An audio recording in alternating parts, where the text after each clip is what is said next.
Welcome to Miles's Morning Motivation. Good morning, welcome, the horn, the bell. Good morning, welcome to Miles's Morning Motivation. This show designed to bring you happiness, fulfillment, motivation on a daily basis, first thing in the morning to get you fired up for the week ahead. In this video, we're going to talk about arguments, we're going to talk about conflict with another person, and 3 ways that you can better resolve conflict with other people. Now, I'm assuming that you're a person that's experienced an argument at some point in your life, and sometimes it's not pleasant, right? I've had some arguments in my life which I regret. I've had some arguments in my life which have really not been pleasant. And one of the things I've learned about arguments and I've learned about conflicts with other people is that we suffer, right? Whether we win the argument or not, whether we think that we're right, whether we're proven right or not, one of the things I've learned about arguments is that we suffer. Meaning internally we suffer. Deepak Chopra says, sort of feeling negative feelings towards another person is like drinking poison and hoping it will hurt your enemies. It doesn't work. It's a powerful statement. How many times have you kind of sat at home and just kind of thought negative feelings about someone and they're not even there? And you're hoping that through some power of mental Bluetooth technology, they will receive your feelings and will be sat watching television, all of a sudden get some kind of pain in their chest, right? It's stupid. In most cases, when we argue, when we have conflict, it's us that suffers. So what I want to do with you in this video is share with you 3 really simple, common sense, but not necessarily common practice ways that you can stop arguing, resolve arguments faster, and just feel a lot more peace on a day-to-day basis. That's primarily the main reason why we want to stop arguments, prevent arguments, is peace. You know, Maya Angelou says, be the change you want to see in the world. And I think for me, as I move forward, one of the things I want to do is set a better example. You know, at the time of doing this video, me and Sati, we've had our beautiful first daughter, Sage. And we called her Sage because, firstly, I'm a huge Tony Robbins fan. He's a mentor of mine, and his beautiful wife is called Sage. But if you know the dictionary definition of the word sage, not in the sage and onion sense, she's going to get those jokes all for forever and a day, but it means peaceful warrior. And so for me, life for me is about being a real role model for her and being a real role model for myself. So I'm going to share with you 3 ways, 3 reasons why I think people struggle and have arguments, and then ways to deal with it.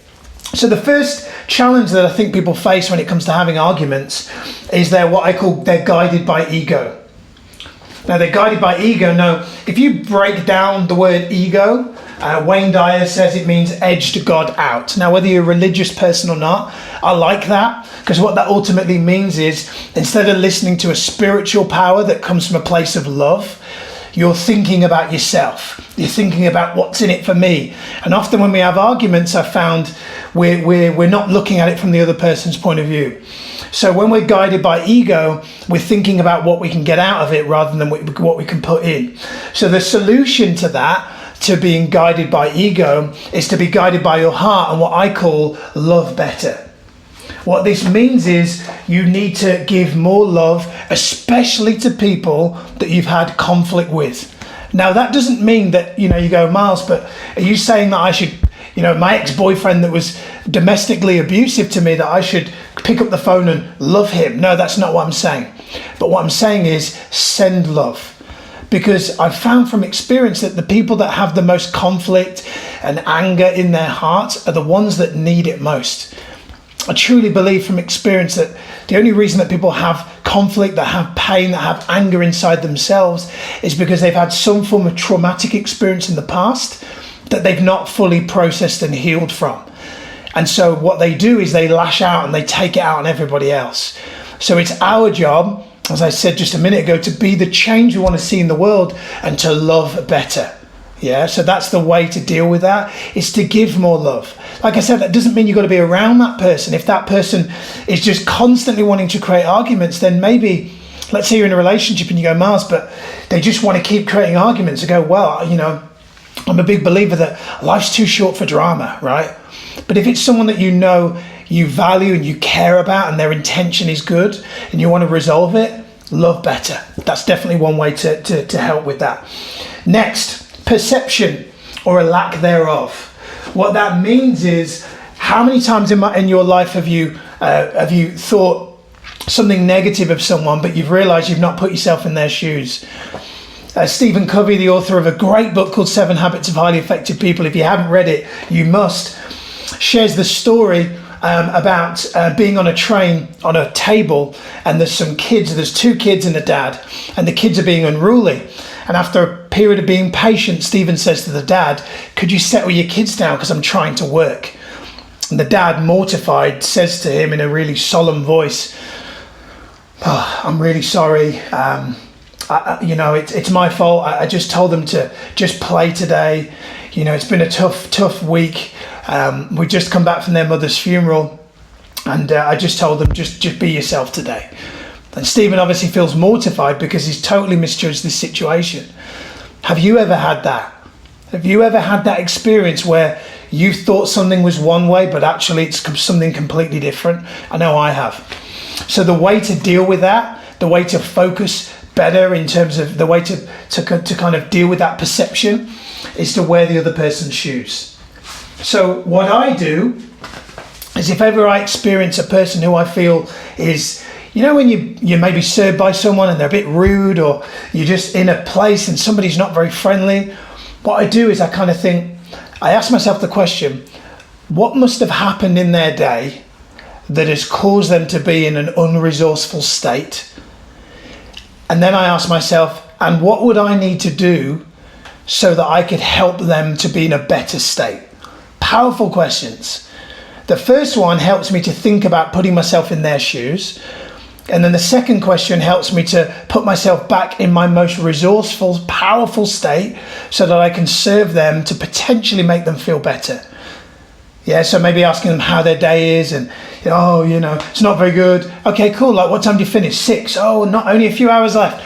It's not like you're going to spend time with that person, but you're just going to do something to try and make them feel good. And the last thing that I've found that causes people to have conflict and causes people to have arguments is vulnerability, or a lack thereof, a lack of vulnerability. What this means is, Brené Brown, if you're not familiar with her work, you've got to watch The Power of Vulnerability, her talk on TED, on the TEDx website.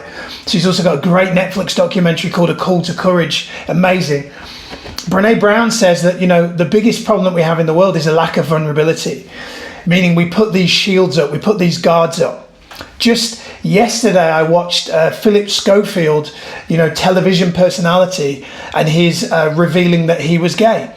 And it was really powerful because he said something really, really significant to me. He said, every day we interview amazing people on this show who are being really vulnerable and are sharing their truth from the heart and really showing great courage.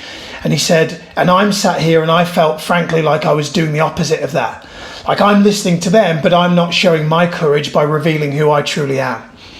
So I believe that one of the biggest things that causes us to have conflict is a lack of vulnerability, a lack of openness, a lack of us sharing what we really think from a place of love. So the way to deal with that is what I call heart honesty. Heart honesty basically means the importance of being honest, but from the heart. Now, most people would say, being honest is, shouting the odds. You said this and you said that. That is honesty. But it's not heart honesty. Heart honesty is approaching a situation that maybe you're disappointed with and saying, look, firstly, I just want to apologize and then you list out the things that you know that you did wrong. And you go, oh, Miles, but I didn't do anything wrong. Well, what I'm here to tell you is that if you want to be understood, you've got to seek first to understand. I can't have an argument with this wall, right? I physically can't have conflict with this wall. So for there to be conflict, like a battery has to have positive and negative charge, it takes 2 to tango. So it's really important that that heart honesty means you being honest from the heart and saying, look, I'm really sorry. I didn't put myself in your shoes. I didn't look at it from your point of view, and I'm really sorry about that. And you come from a place of sorry, and you're vulnerably open. And if they don't reciprocate back, then you've came with the love, right? So I hope you found that useful. If you have, feel free to share, tag, whatever you want to do. And I hope you enjoyed Miles' Morning Motivation. See you on the next video. Take care. Goodbye.